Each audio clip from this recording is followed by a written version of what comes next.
Yeah, and just on that, so we've got the Ayatollah's dead, along possibly with his whole leadership group. These are the mullahs, so these are his successors. They've reportedly been also been taken out.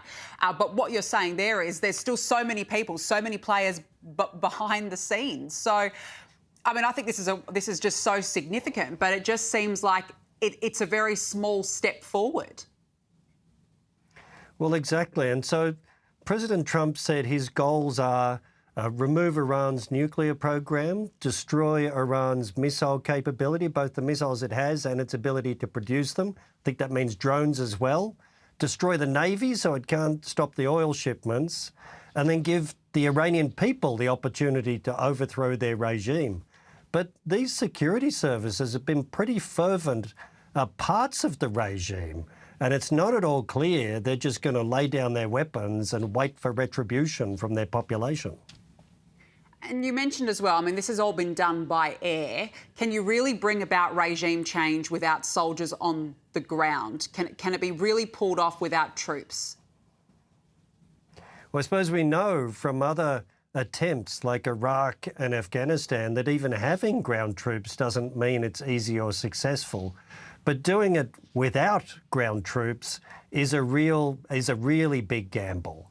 And as I say, you're not going to disarm 800,000 military Revolutionary Guard Corps police and then the religious militia that the regime has by airstrikes. You can destroy the big government facilities, some of the missile stockpiles and production centres, but not people with lots of automatic weapons.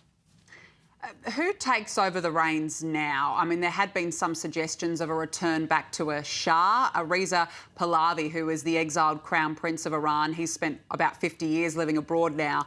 He has already overnight outlined his plan for what he says would be an orderly and transparent transition to a democratic Iran. Can it get back to a democracy? And how long would that realistically take?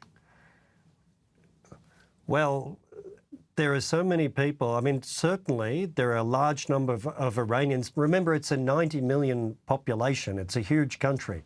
There are plenty of people that really dislike their government. They were willing to go on the street and protest at great personal risk to themselves just in January.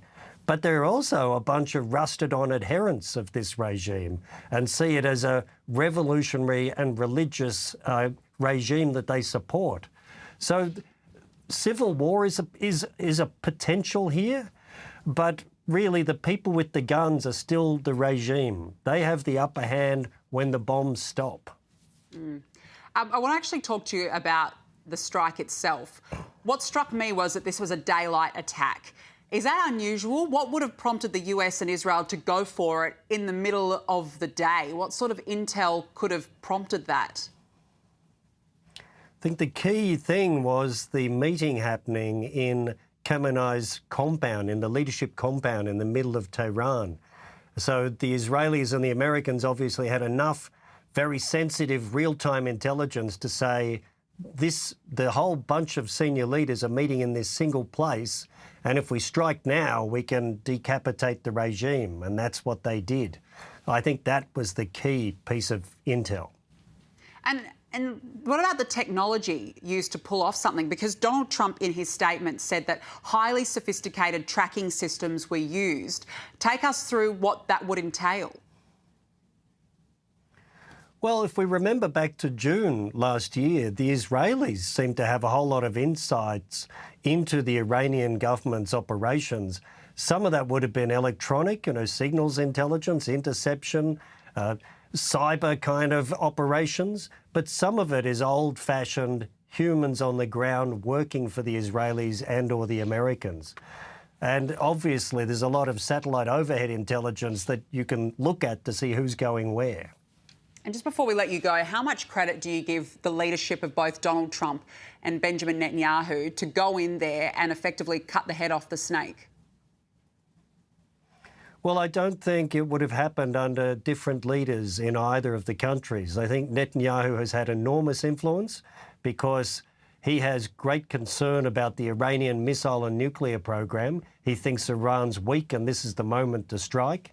And Donald Trump obviously made that key decision, not just to mass the US forces, but now to use them. So it's a unique combination of the two. Well, look, it's been a massive day, and you're right. I don't think that any other leader around the world would have had the courage and the guts to go for it. Michael Shoebridge, great to have you on this evening. Thanks very much for joining me.